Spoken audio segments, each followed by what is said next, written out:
I think my clock says it's 7, so I'll go ahead and get started here.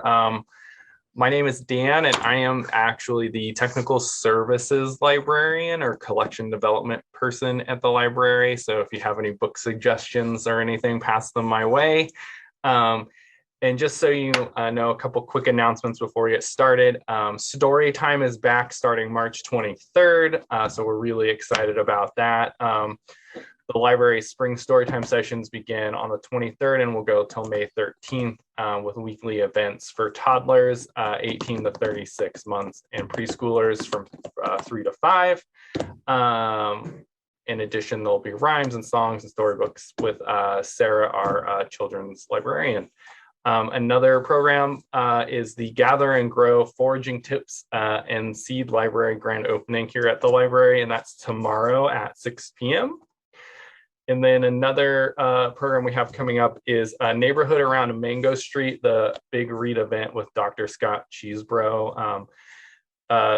Scott is an educator in Chicago in the Hyde Park area, and he will be talking about the neighborhood of Pilsen and how it kind of relates to the book. And so we're really excited about that. And I believe that is everything we have coming up that is not on our normal list of things. So I will pass it on to our guest tonight, and we will get started on learning how to make scones, right? Yes. Right. Awesome. Thanks so much. Hi, everyone. Thank you so much for joining me.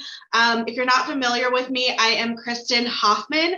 I'm known online as Baker Bettie. So Baker Bettie is kind of my online alter ego, but I go by either. You can call me Kristin or you can call me Bettie. I am from Kansas originally. I grew up in Hutchinson, Kansas, but I now live in Chicago. Trained chef and professional baking educator. So I do lots of teaching around the city. I do workshops virtually and in person. And most recently, I just published a baking fundamentals book that just came out at the beginning of December. It's called Baker Bettie's Better Baking Book. Try to say that 10 times fast.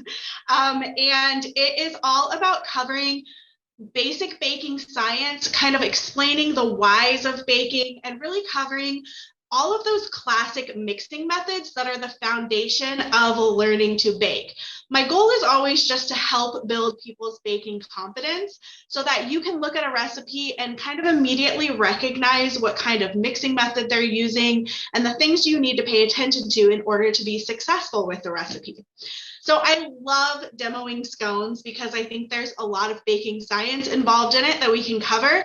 And I think a lot of people maybe have never made scones. So it's really fun to teach. If you are following along, I know they gave the recipe ahead of time, so I'm not sure if anybody is going to bake along with me. You're welcome to. There is a link in the chat if you would like to click on the recipe and follow along. Or if you do happen to have my book, we are using the Scone Master Recipe, which is on page 111. So all of the recipes in my book are master recipes, which means that they can be completely customized to fit whatever it is you are looking for. And they can also be kind of combined in different ways. So this recipe is going to make a scone that is pretty flaky and tender. If you've ever gone to a bakery or not usually a bakery, but maybe a coffee shop that specialty maybe isn't pastries, and the scones are really dry and dense. They're almost like a brick. So we're going to work on going the other way with that today. We don't want brick scones. We want something that's a little more moist and a little more flaky. So the mixing method that we are using to do this is actually called the biscuit mixing method because it is used to make things like biscuits, scones, and soda breads. So the point of this method is to keep our fat cold and solid so that when it goes into the oven, it melts and gets all of these little pockets of steam, and that's what's going to create all of our flakiness. So I have here in my mixing bowl, maybe let's go to the overhead view. We're going to start with all of our dry ingredients. And if you are mixing along with us, go ahead and make sure that your oven is preheating to 425 degrees Fahrenheit. because we do want the oven to be super hot when these hit the oven, because if your oven's not quite up to temperature, they'll really start to spread out.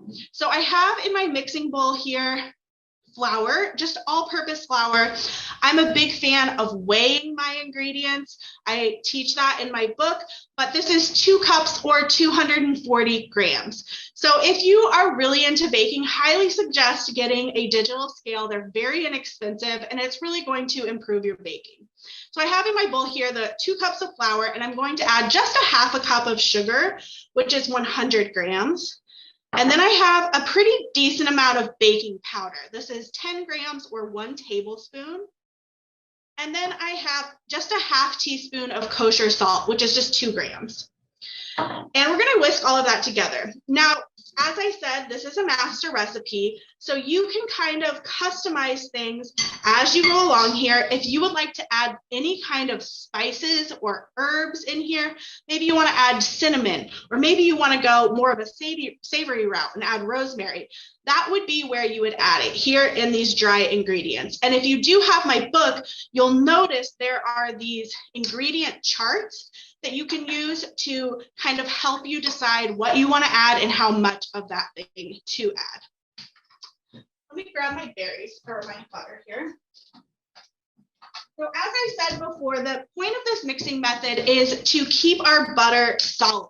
We want it to go into the oven still in pieces. So I have just 1 stick, which is 113 grams of unsalted butter. I always like to use unsalted butter when I'm baking because I just like to control the amount of salt I'm putting into my baked good. But this is solid, it's cold, it's very cold. So this is different than if you were making like cookies where you're creaming the butter. We want this cold and solid. So I'm just going to use my bench knife here to cut this into some chunks to get it started. And we are going to throw this into our flour. I like to just kind of start by breaking this up a little bit with my fingers. If you have a pastry blender, you can use a pastry blender. But I actually kind of like using my fingers because I like to take the butter pieces and kind of push them down into flat sheets. I don't know if you can see how I'm doing that in the camera. Can you go back to the front view and see if I can get a better shot of that? Because it's kind of blown out here. So what I do is I just pick up the butter and I'm literally just flattening it between my fingertips. And what that's going to do is create all of these flat sheets of butter that are, again, going to melt in the oven and create all of our flakiness. So butter contains a little bit of water in it. It's about 82% fat and then a little bit of milk solids and then water. So when that water melts in the oven and evaporates off, that steam that the water is creating from evaporating is what gives us our flakiness. This is the same concept when you're making biscuits, same concept when you're making pie crust, anything that you want to have a really flaky final texture. So maybe go back to the overhead and I'll kind of try to give them a look at the texture of this. The more you work your butter in, the more sturdy your baked good will be. And the less you work it in, the more flaky, but kind of the less sturdy it will be, I guess is the best way to put it. So anytime you're doing this for pie crust biscuits, just keep that in mind. Often when I'm doing a pie crust, I'll barely work it in at all. I'll leave it in really big chunks because I want it to be super, super flaky. But for this, I do work it in a little bit more because I do want it to have some structure to it. So this is what we are looking for. I don't know how well you can see that. Is it kind of blown out? Yeah, maybe move the light for me. Is that a little better? Thank you, Sam. So we're looking for there to be lots of big chunks of butter and then lots of little chunks, kind of a mixture between the two. So I always kind of describe it as looking like a coarse cornmeal that also has some walnut halves tossed into it. That's kind of the texture you are looking for. So I'm going to make the blueberry lemon version of these scones. In the book, there are lots of different variation ideas for you. But if you're going to use any kind of frozen fruits, make sure that you are keeping it frozen until right before you add it. So I have some frozen blueberries, or you could use fresh blueberries. And I'm going to just go ahead and toss these in. Now you could add cranberries, you could add dried cherries, you could add nuts, chocolate chips, really anything you like here. And I'm just going to coat that in the flour. And then we're going to add our wet ingredients. Now I'm pulling all of this out of my refrigerator as I go because it's really important to keep your milk cold, your egg cold, so that we do not melt that butter. So I have a half a cup of heavy cream.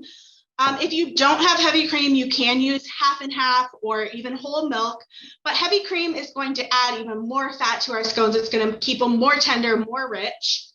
And then I have just one large egg that is cold.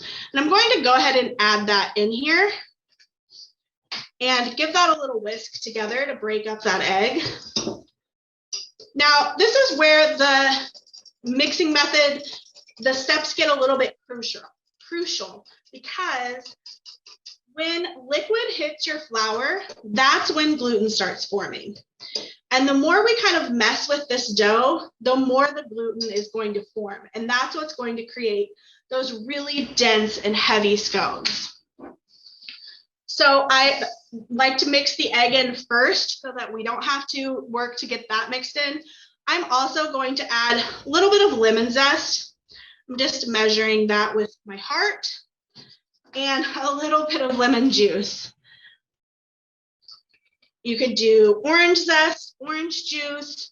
You could add some vanilla extract. You could add almond extract. It's just super customizable for you. Are we getting any questions so far about everything that I have done? No questions? Okay. Feel free to drop some questions in the chat if you have them. I love to answer them. But now we're just going to go ahead and add this wet mixture into our dry. And we are going to mix this for probably just about 10 to 15 seconds. All we are trying to do is to get the flour and the liquid. We want the liquid to be absorbed, but it's not going to come together into a cohesive mixture. And I often find that people will tend to think that something has gone wrong at this point because it will kind of look like there's not enough liquid. So this is what your mixture should look like. It's very what the British would call craggy, if you've ever watched the Great British Bake Off.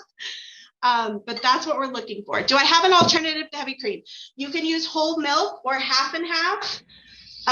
Those are your best options. If you don't have either of those, you can use a lower fat milk, but your scones will just be a little less tender. Okay. So we are now ready to do the last step of our scone dough to make it super, super flaky. So I'm going to put a little bit of bench flour out for myself. And we are going to do some folds on this dough. If you've ever done any baking and heard the term laminating, this is the same idea. So when you laminate something, you fold it over and over again, typically with a fat layer. So think about croissants or puff pastry. You usually encase the dough with a whole block of butter, and then you fold it over and over again, and you get all these layers. So this is kind of a cheater way of laminating something because we added the fat into the dough rather than in a block, but it's going to do sort of the same thing. So I don't know how well you can see that on the screen, but the dough is very, very incohesive. It's super crumbly. This is exactly what it should look like. I think Sam's going to move my light again, so maybe we can see a little better. Thank you. Yeah, I think that's better. It's hard to get the lighting right. Okay, so it's really, really crumbly. A lot of times people think something has gone wrong. Just trust the process. So now what I'm going to do is I floured my hands. You can even do just a tiny bit of flour over your dough. And what you want to do is give it a gentle pressure to just sort of bring it all together into a rectangular sort of log. And it's not going to feel like a cohesive dough, but again, we're trusting the process. Okay, so if you have a bench knife, this is super helpful for this. If you don't have a bench knife, you could use a metal scraper like a turner. That can be helpful.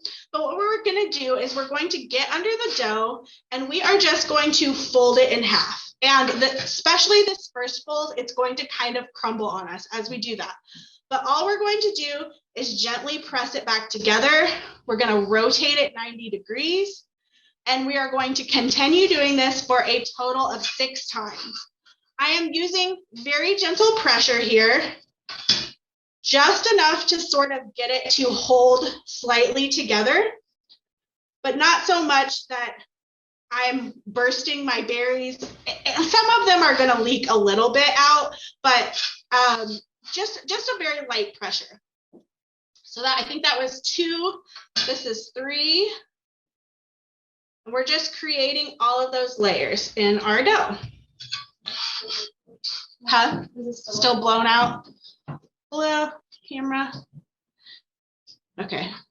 Yeah, I think that's better. You can, well, yeah, I think the overhead's still better. I think I lost count, but I think that was 4. If you lose count, it's not going to be a big deal if you accidentally do 1 extra or 1 less. But we're shooting for 6. 5, and we'll do 1 more here. Okay, I'm ready for a question. Use dried fruit versus frozen. Will there be enough moisture in the finished? Yes. So she's asking, or I don't know who, he or she, asking if they use dried fruit, will there be enough moisture in the final product? Yes, there will. This recipe is super flexible. It's super forgiving. So you can I often do like dried cranberries or dried cherries or raisins are great. Anything like that will work really well. Okay, so now what I've done is I've pushed this together into a circle and I've made it pretty tall. I would say this is 1.5 inches tall. These are going to spread a little bit, so I want them to be a little taller so that they stay somewhat tall. But now what we're going to do is cut this into a pizza, basically, into 8 pieces. So I just go straight down the middle, and then I go into quarters, and then each quarter in half. Now, sometimes I will make these as mini scones, and instead of doing 1 full circle and cutting it into 8, I'll divide the dough in half and do that into 2 circles and then cut each of those into 8. So you get 16 minis. That's really nice size for like a brunch if you're bringing them to share. All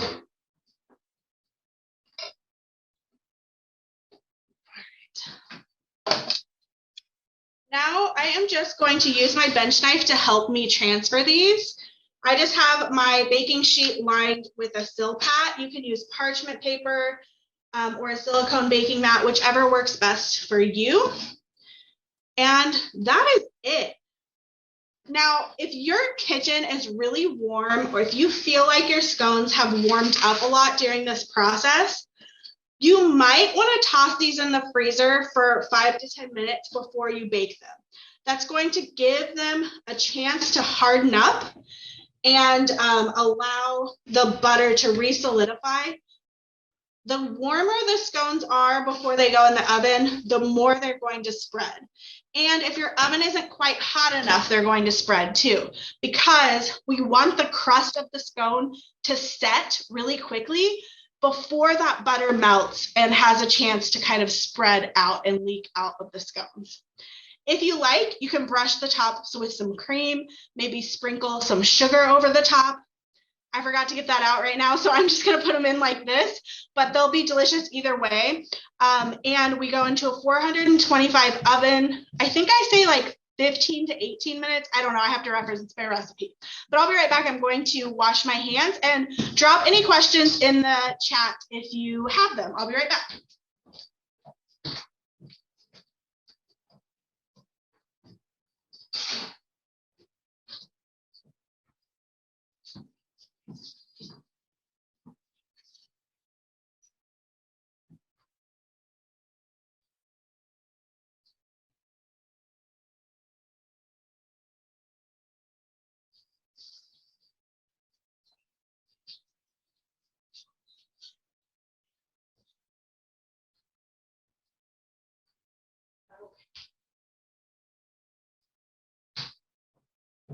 I can't remember what I say on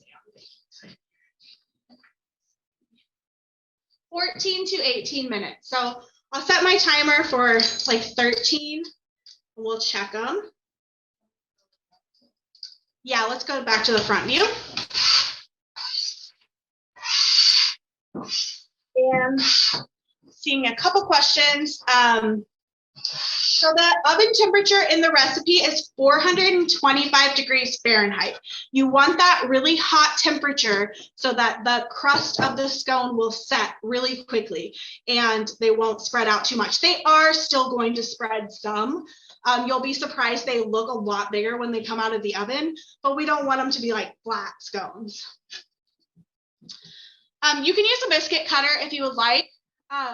Anytime you're cutting biscuits or scones with a biscuit cutter, always make sure you just go straight down and straight back up. Don't twist it. When you twist, you kind of seal the edges and they won't puff as much and they won't get all of those flaky layers quite as much. Yeah, so somebody asked if they can be baked the next day. They actually bake super well from frozen. In fact, I often will pre-make a bunch of scones. I put them in the freezer, just raw. So I'll put them on a sheet pan after they're all cut raw, put them until they're frozen solid, then transfer them to a freezer Ziploc bag. And then whenever I'm ready to bake them, I just bake them straight from the freezer and I just add a couple more minutes onto the baking time. And they bake very well from frozen. In fact, I feel like they almost work better from frozen. So that's a great option. Is butter better cut in with fingers or not? You know, I think it's a personal preference. So people have a lot of different ideas about the best way to cut in butter. A lot of people do fingers. A lot of people do a pastry blender. Some people will go into a food processor. I've seen people freeze their butter and grate it on a cheese grater and do it that way. So my preference is either fingers if you don't have super warm hands, or the pastry blender. And here's my reasoning for that. When you work in your butter into your flour, part of what you are doing is coating the flour with butter, coating the flour with fat. Fat is a little bit of a barrier between the liquid and the flour in the creation of gluten. So adding that fat directly into the flour instead of like grating it on a cheese grater and then adding it really helps to coat the flour in fat. Also, I don't love the food processor, one, because I just don't want to get my food processor out and clean it, but also I think it's easier to kind of like quickly over mix the butter into the flour. We had a Facebook question of what makes a scone a scone? Oh, okay. So that's a great question. There's a lot of debate about it. You know, anytime I post a biscuit recipe on social media, I will get comments from people in Europe telling me that is a scone. So, you know, biscuits and scones have a ton of similarities, but US scones are a little bit different than scones you might find in the UK. So for me, what makes a scone different than a biscuit is, one, it includes egg, which traditional buttermilk biscuits do not have egg. That is going to create more of a cohesive texture than a biscuit does. Typically, it does have at least a little bit of sugar in them. And then typically you're going to, I do them very similarly, but typically you're going to work your butter in a little bit more with a scone than you would with a biscuit.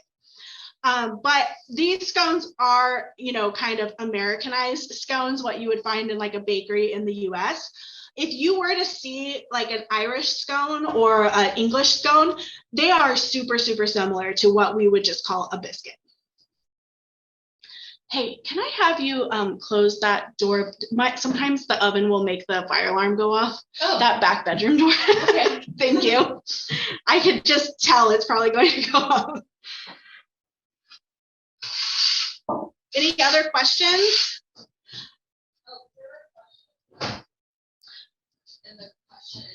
Okay, what is my favorite? What is my favorite kind of scone? I'm not sure if that's what they mean. I see just like, what is your favorite? The blueberry lemon is probably my favorite scone, unless it's the holidays. I really love to make the cranberry orange scones, but those two are kind of my favorite. Are there any other ones that I missed? Thank you. I think they answered this one, but someone's asking if you freeze them, do you have to thaw them? Okay, yeah, so if you freeze them raw, you do not need to thaw them. Go straight from the freezer right into the oven. You'll just need to increase your baking time by 2 or 3 minutes. Yep. Awesome. Well, I will pull those out here in a few minutes and let you see them. But if you are interested in my book, I'm not sure, is the library carrying it? Do you know? Oh, okay, perfect. Yes, I made sure I had it for tonight. Perfect. So it looks like you can check it out from the library, which is wonderful. If you would like to purchase a copy, it's on any retailer, Amazon, Barnes and Noble. If you do bookshop, you can actually like select your local bookstores to support, or you can go into your local bookstore and have them get it for you. If you are interested in the spiral bound version though, that is only available on Amazon, and they have been selling out super fast, the spiral bound version. We can't keep it in stock, but it's currently in stock right now. So yeah, and it was actually named by Food Network as one of the best baking books of 2021. So it was really exciting. Sandra says she loves the book, has the spiral bound. Awesome, I'm so glad you love it. Let's go ahead and make a glaze really quick for the scones. That's one of the ways I love to customize them. If you want to just make plain scones, a scone is the true base for a shortcake. So I think a lot of times we'll see like shortcake made with sponge cake, but truly a shortcake is really just a plain scone with your berries and your whipped cream. So that's what I use in my book. You just make a plain scone with maybe some vanilla in it, and then you make some whipped cream and some marinated cherries and strawberries. And then you got strawberry shortcake. But one of my favorite ways to just add a little bit of topping to the scones is just a super simple powdered sugar glaze. So all it is just powdered sugar with any kind of liquid that you want. And you don't even really need to measure it, though the book does have measurements for it, but it's kind of just whisk it together until you get the right consistency. So I'm going to add a little bit of that lemon zest in here, and then just some lemon juice until I get the right consistency. You can do milk, you can do, sometimes in the winter I'll do like an apple cider glaze. You can even do a coffee glaze. Really, the options are endless. Go ahead. No, go ahead. Someone on Facebook asked, do you have former training or just baking for years? Great question. So I baked for quite a few years before I went and got professional training, but I did go to culinary school and have professional culinary school training. But I had already obsessively baked for years before that. And then I worked as a private chef here in Chicago for a few years. And I have now been full-time with my business for 4 years. So I started bakerbettie.com 10 years ago as a blog, as a hobby. It was just, I was baking a lot and starting to write my own recipes. So I wanted a place to write my recipes down. I never thought anybody would read it. And then people did start reading it and I started making money from it. So it was a kind of a side hustle for many years. But in 2018, I went full time with it. So I work on my website full time. I have a YouTube channel just at Baker Bettie where Sam and I make videos for the YouTube channel. And then I also do TikTok, Instagram, all those things. And then I teach lots of in-person and private classes. in virtual classes. So this is the texture you're looking for. You can make it as thin or as thick as you like, but I like it to pretty freely flow off the whisk. And that will be really easy to glaze. And you can just use your whisk to drizzle it over, but sometimes I like to just put it in a pastry bag, and I'll do that when they come out. How far in advance can you make the glaze? The glaze can be made, honestly, like 3 days in advance. Just if you put milk in it, put it in an airtight container in the fridge. But if you didn't put milk in it, you don't even really need to put it in the fridge. Put it in an airtight container with the lid, obviously airtight. And then you're going to just give it a really good whisk right before you use it. It'll probably kind of have a little bit of a film on top when you first open it up, but just whisk it up and it will become smooth again.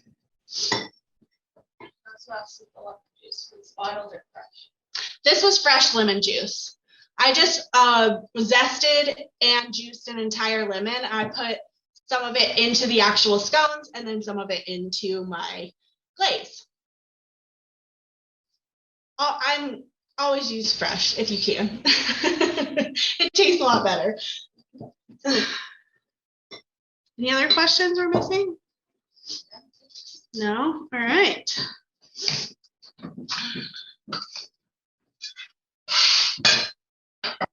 When I was in college, my best friend actually went to Bethel. So I spent a lot of time in Newton. I went to KU when I was in college, but I spent lots of weekends in Newton. So it's been a long time since I've been back.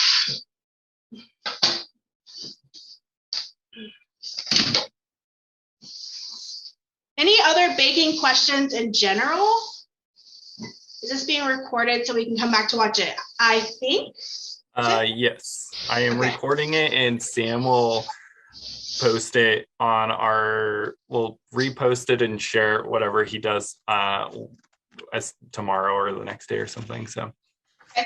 Also, you can go to my YouTube channel and also find another. It's the same recipe, scone tutorial. My YouTube channel has just tons of baking tutorials. It's very education based, so you can check that out. And I do a lot of teaching. Bread is probably my favorite topic to teach. I do a lot of sourdough teaching, so if you're interested in learning about that, I have a lot of content on my YouTube channel about that. So how much time we got? Oh, I'm gonna check on them. It looks like we're almost done.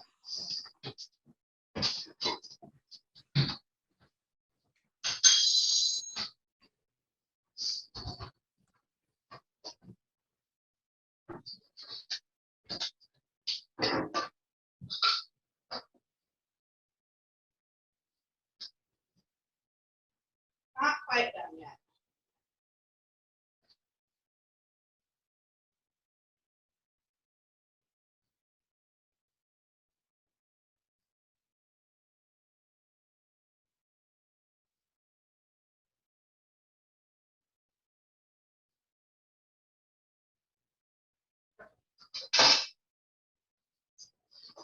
Give them just a couple more minutes.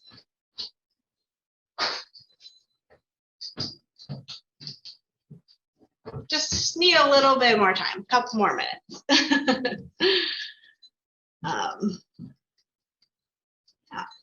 Trying to think if I have any other events. Oh, I'm going to be teaching at the Bake Fest coming up. I don't know if you can find a link to that, Sam, but it's an online virtual baking conference in May 12th, I think. And I'm teaching a session on the science of yeast bread and then the science of sourdough bread. So I'm teaching 2 sessions at the Bake Fest. And it's like the biggest virtual baking conference.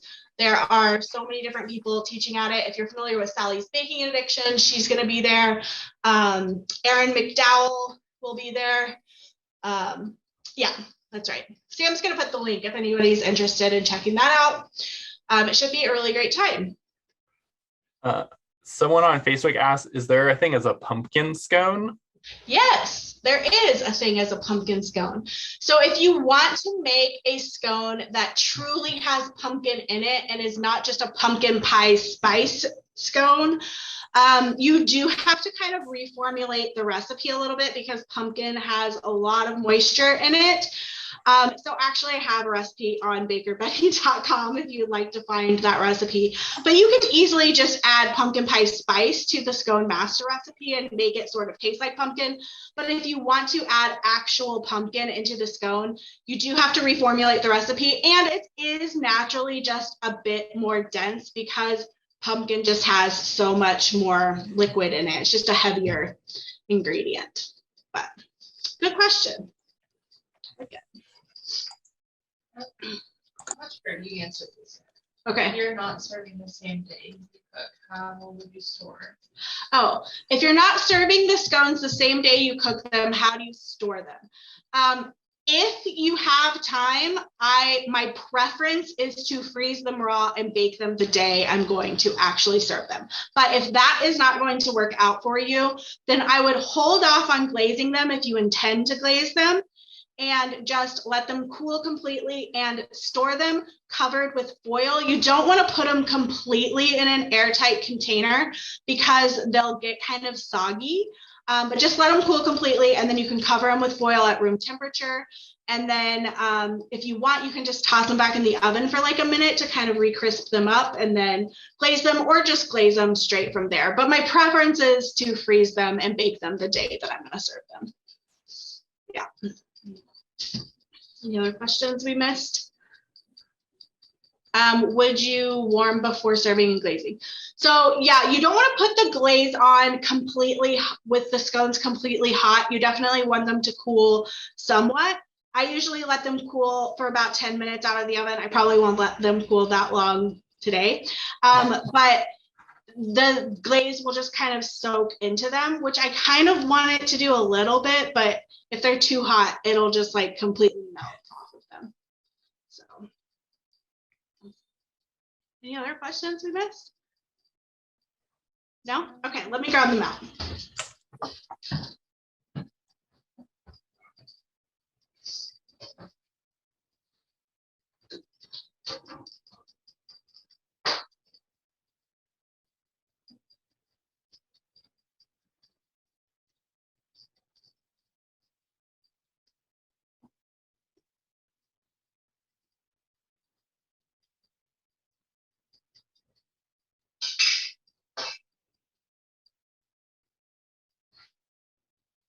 You want to go back to overhead? Yeah.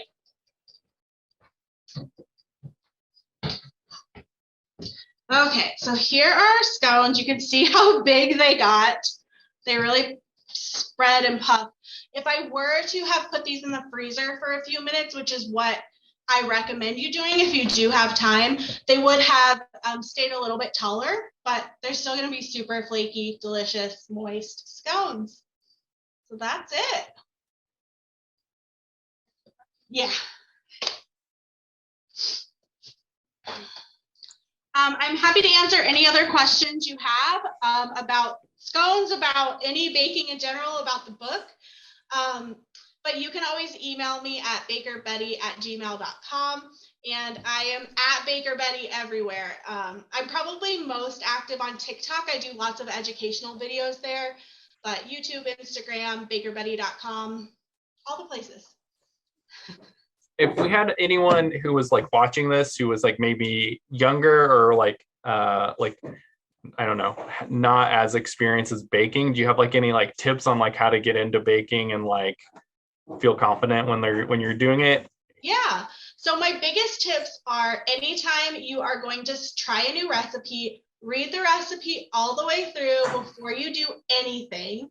Preferably even more than once, and just make sure you understand all of the techniques that it's asking you to do. If it's using a word like fold in the flour, and you don't know what that means, look that up before you get started. And then my second biggest tip is to do what we call mise en place in the cooking world. So mise en place is where you measure out all of your ingredients before you start combining anything. Get all of your equipment out and measure out all of your ingredients. And you do end up with a few extra dishes to wash.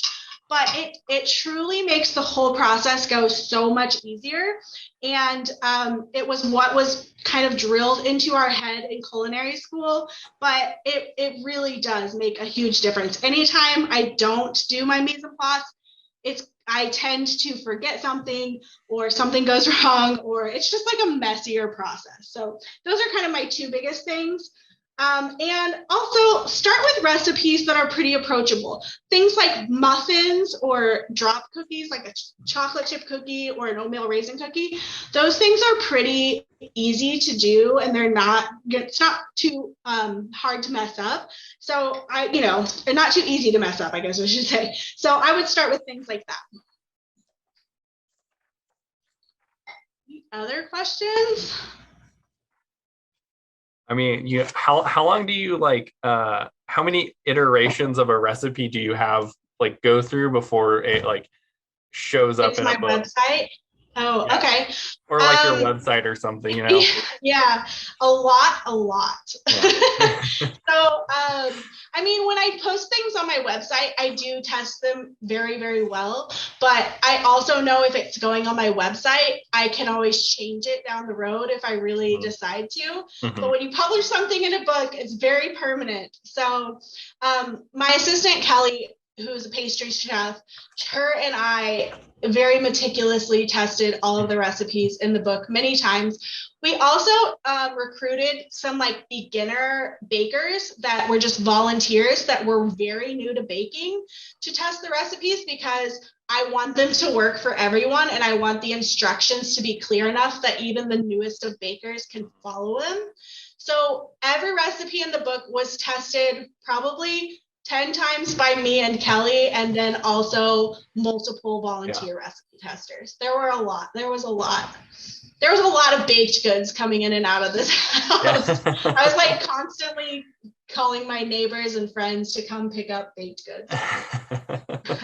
And then I did do all of the photography in the book as well. So then after everything was really well tested, we had to make everything again to photograph. So during quarantine, my wife was like, let's try all of the chocolate frosting recipes that we can find online. So every night we would pare it down to just a small amount, and then I would blind taste test frosting. And whose was the best?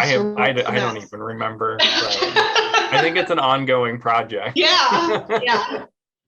So. And I mean, everybody kind of, what might be my perfect muffin recipe might be different for somebody else, but yeah. So do you have I don't know, I joke about this because I have my AeroPress will go everywhere with me when we travel, but do you have a kitchen utensil that you're everyone should have this in their kitchen? My digital scale. Yeah. I literally travel with it because if I end up baking wherever I am and they don't have a scale, I don't. It's frustrating. But I think a lot of people, you hear professional bakers talk about measuring by weight, and I often hear people tell me oh, it's too fussy. I don't want to do that. I would just rather use a cup. But I actually think that once you give it a try, it is actually a lot faster and easier. And so, I literally travel with my with my scale. But then also my bench knife is probably my next but most used kitchen tool, especially because I do so much bread baking. It's really helpful for shaping dough, as you saw today, to fold my dough, to transfer things to. It's just a multi-purpose tool. Someone asked, what has been the most challenging baking item you have made so far, and did you eventually accomplish at getting it right? Ooh, that's a good question. I would say sourdough took me the longest to feel confident with. Sourdough is my favorite thing to bake, but in the beginning, I really struggled with just kind of understanding how it worked, and really finding a resource that explained it in a way that made sense. So I would say that was just kind of the longest process of feeling confident with something. But actually, now that I understand how it works, I think it's a super flexible and super easy process. But it's almost like learning a new language. You kind of got to get over this really big hump at the beginning. But then there are lots of, I'm not a decorator. So in culinary school, we had to do like cake decorating and things like that. And that is very difficult for me. Making things look really pretty and really elaborate is very difficult for me. So that's something I'm kind of constantly working on to improve, is any kind of decorating skills. Yeah. I like that question. Okay, I'm gonna add, it's a little early, but I'm gonna add this glaze to these scones.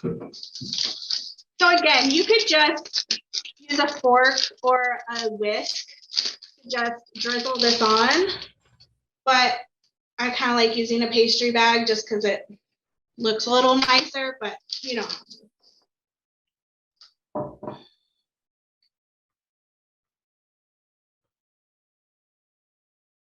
Do you want to go overhead? Thank you.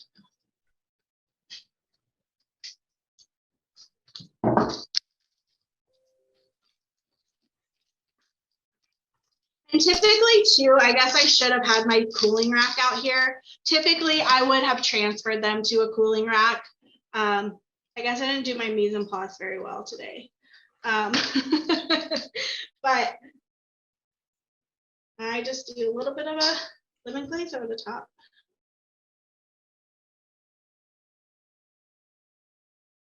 That's it. I think that homemade scones tend to really impress your friends and family if you bring them some. It's not something that a lot of people make. So that's it. Let me see if I can, hold on, let me get a spatula. Show you some texture.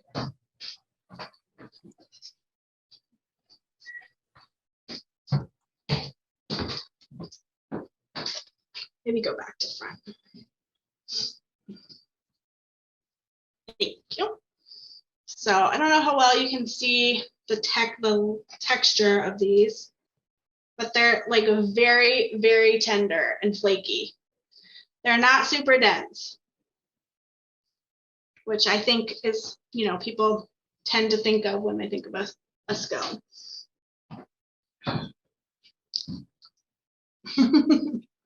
It tastes good.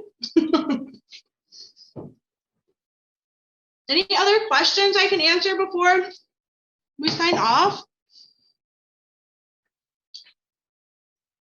So yeah, if you do check out my book, I know it's really tempting to skip like kind of all of the informational portions and just go straight to the recipe. But what you'll find is every recipe is preceded by a mixing method. So for instance, the biscuits and scones have the biscuit mixing method laid out step by step for you. So check out those sections before you make the recipe and kind of look at all my baking science tips.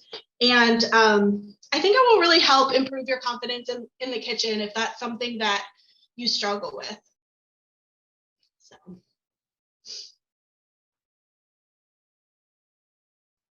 Oh, I think you're muted, Dan. I don't know if you're talking. I was gonna say, thank you. This was really awesome. Like, thank you so much. Yes. Thank you all so much for having me. I really enjoyed it. I'll have to make some scones now this weekend. Yes, please. And tag me if you make them at Baker Bettie. Thanks, everyone. Yes. Thank you. Does anyone, before we go, does anyone have any other questions or? Moment of silence. Well, thank you, everyone, and thank you for coming. It was wonderful. Thank you so much. Have a good night. Thank you. Thank you, everybody. Bye. Bye.